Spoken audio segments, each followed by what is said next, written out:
নমস্কার বন্ধুরা, আমি প্রিয়া তোমাদের সকলকে আবারও একবার ওয়েলকাম জানাচ্ছি আমার চ্যানেল প্রিয়ার সংসারে। তো আজকে হলো রোববার 14 তারিখ। তো এখন বেরিয়েছি হচ্ছে গিয়ে একটা জায়গা যাওয়ার উদ্দেশ্যে। সেটা কোথায় সেটা তো তোমরা তামিল দেখে বুঝে গেছো। হ্যাঁ, যাচ্ছি শ্যামা সুন্দরী মায়ের সাথে দেখা করতে।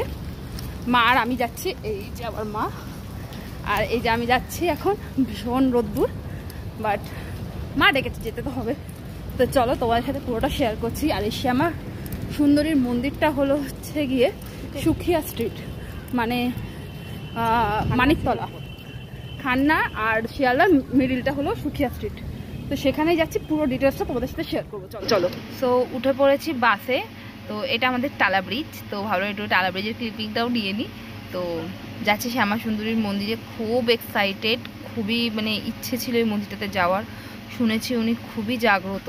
তো আমার বাড়ি থেকে তো একটাই বাস, এখান থেকে আমি যেখানে থাকি আর কি টালায়, সেখান থেকে বাসে উঠেছি শিয়ালদাগামী বাসে।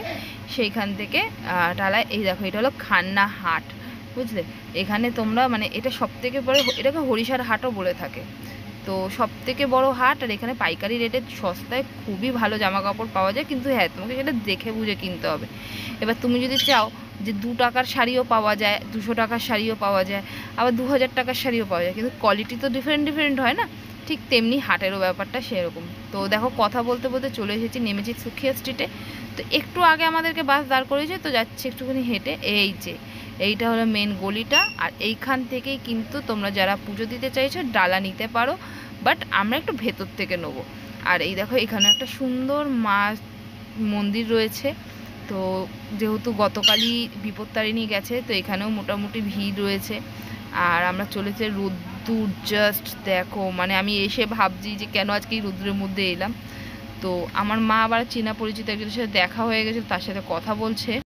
সো মা যতক্ষণ কথা বলছে বলুক, আমি একটুখানি ঘুরে তোমাদেরকে জাস্ট ভিড়টা দেখাচ্ছি, দেখো। আর যাব ফুলের ডালা কিনতে। তো ফুল তো নিইনি, কারণ এখানে আমার দাদারা আসতো, তারা বলেছে যে এখানে মানে মালা দিয়ে কোনো ইস্যু হয় না, কারণ মালা পরানো হয় না মাকে। তো এখান থেকে চাল কলা নিয়েছি, 50 টাকা নিয়েছে প্যাকেটটা। এনার নাম হলো লক্ষ্মী, খুব ভালো। এই দিদির কাছে আমরা জুতো রেখেছি, খুবই বিশ্বস্ত। আর দেখো, আমি ফুল মালা নিয়ে নিচ্ছি। আর বাড়ি থেকে যাওয়ার সময় না আমি একটা ক্যাডবেরি নিয়ে নিয়েছিলাম। আর এইটা হলো পুজো দেওয়ার ঘর, মানে তুমি যা কিছু আনবে, ফল ফুল মিষ্টি চাল কলা যাই আনো না কেন, তোমাকে এখানে জমা দিতে হবে। সেটা তোমার নাম গোত্র তারা লিখে নেবে, তারা পুজো দেবে। জাস্ট প্রসাদের লাইন দেখো। আমার তো মনে হয় না যে এত প্রসাদ বা এত পুজো সেটা মাকে দেওয়া হয় বলে, মানে একদিনে দেওয়া সম্ভব না। ঘরটা একদিনে হয়তো ওরা পরিষ্কারও করতে পারবে না। তো এই দেখো, একটুখানি পোস্ট করে দেখে নাও যে তোমরা যদি কোনো দায়িত্ব নিতে চাও তাহলে এখান থেকে নিতে পারো। আর আমরা মায়ের একদম গেটের সামনে চলে এসেছি মাকে দর্শন করার জন্য। তো চলো তোমাদেরকে দেখাই, মায়ের দর্শন তোমাদেরকেও করাই। কিন্তু এখন মায়ের দরজাটা বন্ধ, যে কালো রঙের দরজাটা দেখতে পাচ্ছ ওটা বন্ধ এখন। তার কারণ হলো মায়ের এখন শাড়ি চেঞ্জ হচ্ছে ভোগের জন্য। আর এখানে আমার অবস্থা দেখতে পাচ্ছ, আমি জাস্ট বসে পড়েছি এক জায়গায় ভেতরে ঢুকে। খুব খুব ভিড়, তোমরা প্লিজ খুব বয়স্ক মানুষদেরকে নিয়ে যেও না, আমি মানা করবো। আর এখানে দেখো মায়ের দরজা খুলে দিচ্ছে, আর এত ভিড়, সবাই হুড়োহুড়ি করছে। বাট বিশ্বাস করে এর পরে যখন এসেছি না, একদম ফাঁকা। তবে হ্যাঁ, আমি যেটুকখানি দর্শন করেছি সেইটুকখানি তোমাদের সাথে অতি অবশ্যই আমি শেয়ার করছি। তোমরা যারা যারা আসতে চাইছো, আমি বলবো চলে আসো। মায়ের মূর্তি দেখলে তোমাদের মন ঠান্ডা হতে বাধ্য। আর এখানে সবাই অঞ্জলি দিচ্ছে, মানে প্রত্যেকে এখানে অঞ্জলি দিয়ে পুজো দেয়। আমিও অঞ্জলি দিয়েছি, আমার মাও দিয়েছেন। আর এখানে জগন্নাথ দেব বসে রয়েছেন। তো চলো তোমাদেরকে দেখায়। এখানে হলো শিব ঠাকুর, মাকে নাকি বলে প্রায়ই এই শিব ঠাকুরের কাছে আসতে দেখা গিয়েছে। তো আমরা বাইরে এবার দাঁড়িয়ে আছি ভোগের জন্য। তো এখানে দেখো এই বাচ্চাগুলো এখানকারই আশেপাশের বাচ্চা, তারা কন্টেনার নিয়ে বিক্রি করছে। এই বাচ্চাটা 7 টাকা করে আমাকে কন্টেনার দিয়েছে। ও আমাকে জিজ্ঞেস, তুমি কি ব্লগ বানাও? আর এই দেখো, ইনি হলো আমাদের শ্যামা সুন্দরী মা। অপরূপ মায়ের মূর্তি, অপরূপ মাকে দেখতে। শুনেছি নাকি বলে এখানে মাকে যদি মন ভরে ডাকা যায় তাহলে তুমি যে মা জীবিত তার প্রমাণ পাবে। মায়ের আইবল নাকি বলে এখানে ঘোরে, মা নাকি বলে নিজে হাঁটা চলা করে এখানে। সবই শোনা কথা, মানলে তাল গাছ, না মানলে কিছুই নয়। তো দেখো এখানে মায়ের মূর্তিটা জাস্ট মনে হচ্ছে ছোট্ট বাচ্চা মেয়ে দাঁড়িয়ে রয়েছে। আর এখানে এবার মায়ের ভোগের প্রিপারেশন। তো রূপোর থালা করে মাকে ভোগ দেওয়া হচ্ছে। আর এখানে একজন নিয়ে আসছে, প্রত্যেকের এই ঘরের ভেতরে ঢোকার পারমিশন নেই। তো একে একে ঠাকুরমশাই সবার ভোগ মানে ঠাকুরের ভোগ দিয়ে দিচ্ছে ঠাকুরকে। অনেকটাই লেট হয়ে গেছে, ওনারা নিজেরাও আজকে বলছেন যে অনেক লেট হয়ে গেছে, বাট একটু টাইম ম্যানেজ করে করাটা উচিত, কারণ বহু দূর দূর থেকে ভক্তরা আসে। আমার সঙ্গে একজন ভক্তের পরিচয় হয়েছে এখানে, তিনি কৃষ্ণনগর থেকে এসেছে ভোগ খাওয়ার জন্য। সে কখন বাড়ি গেছে আমি জানি না। তো আর এই দেখো এখানে কিন্তু মাকে না রুপোর গ্লাসে জল দেওয়া হয়, বাট সেটা কিন্তু খরার জল মাকে দেওয়া হয়ে থাকে, ঘড়া যেটাকে আর কি বলা হয় আর কি।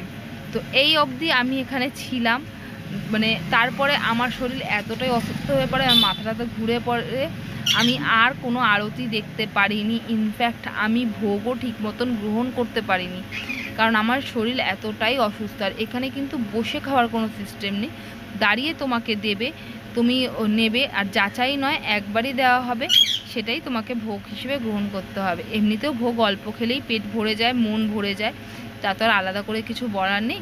দাদা বিভূতি মেখে আরতি শুরু করবে, আমি আর এখানে। গুড মর্নিং বন্ধুরা, এটা পরের দিন সকালবেলার ভিডিও। সেদিনকে শ্যামা সুন্দরী মায়ের মন্দির থেকে এসে বা পুজো হওয়ার পরে আর কোনো ভিডিও করে উঠতে পারিনি, তার কারণটা বলবো তোমাদেরকে, বলছি ইনফ্যাক্ট। তো অ্যাকচুয়ালি কি হয়েছিল, আমি আরতি দেখার জন্য গিয়েছিলাম, বাট এতটাই ভিড় যে আমার ওখানে মাথা ফাথা ঘুরে গিয়ে খুবই অবস্থা মানে শোচনীয় হয়ে গিয়েছিল। তো এমনি সব ঠিক ছিল, তো আমি ওখান থেকে বেরিয়ে এসেছিলাম, আর আমি আর ভিডিও করতে পারিনি। তারপরে কোনো রকমের মানে ওখান থেকে ভোগ প্রসাদ দেওয়া হয়েছিল আর কি, পোলাও, আলুর দম, ফল মিষ্টি, ক্যাডবেরি, কলা, পনিরের তরকারি, এইগুলো, তো পায়েস, তো এইগুলো খেয়েছি। মানে এগুলো খেয়েছি বলতে কি কোনো রকমের একটুখানি খেয়ে জাস্ট মানে ওখান থেকে বেরিয়ে চলে এসেছি। আমার এতটাই শরীর খারাপ লাগছিল, আমি আর এগুলো করতে পারিনি। তবে আমি তোমাদেরকে বলবো যে যদি তোমরা শ্যামা সুন্দরী মায়ের কাছে যাও, তাহলে অতি অবশ্যই খালি পুজোর উদ্দেশ্যেই যেও। কারণ দেখো, হয়তো জায়গাটা খুব শর্ট, একটা বাড়ির ভেতরে মায়ের মন্দির, তো কি বলবো, মানে ভক্ত প্রচুর, তো আর জায়গা ওদের কাছে খুবই কম। তো তোমাদেরও হয়তো এই সমস্যাটা হলেও হতে পারে, যেটা আমার হয়েছে। এবার এরকম জরুরি না যেটা আমার হয়েছে বলে তোমাদেরও হবে। তো তোমরা তোমাদের মতন করে যেও। এটা এক্স্যাক্ট হলো হচ্ছে গিয়ে কোথায় বলো তো, মানিকতলার পরের স্টপেজ সুখিয়া স্ট্রিট, জাস্ট নামবে, রাস্তার উপর থেকে একটুখানি হেঁটে গেলেই মায়ের মন্দির।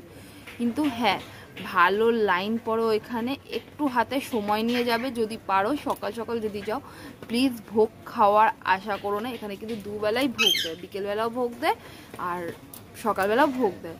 তো তোমরা চাইলেই খেতে পারো। ওখানকার এমনি সিস্টেম সব ঠিক আছে, বাট পার্সোনালি আমার যদি বলো, আমার একটুখানি কীরকম লেগেছে, বাট সব কটা সেই ঠিকঠাক।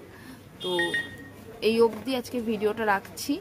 যদি তোমরা পুরো ডিটেলস ভিডিওটা চাও, তো আমাকে কমেন্ট করতে পারো, আমি জানিয়ে দেবো। শিয়ালদা থেকে একটা অটো ধরে তোমরা সুখিয়া স্ট্রিটে আসতে পারো। যারা ধরো শ্যামবাজারের এদিক থেকে যাচ্ছ, তারা একটা বাস, যে কোনো শিয়ালদাগামী বাসে উঠে বলবে আমি সুখিয়া স্ট্রিট নামবো, সেই ক্ষেত্রে তোমাদেরকে নামিয়ে দেবে। তো ভিডিওটা আজকের মতো এখানেই এন্ড করছি। কালকে আর এন্ড করে উঠতে পারিনি, আমার শরীর খুবই খারাপ হয়ে গিয়েছিল, তো এন্ড করলাম। বাই।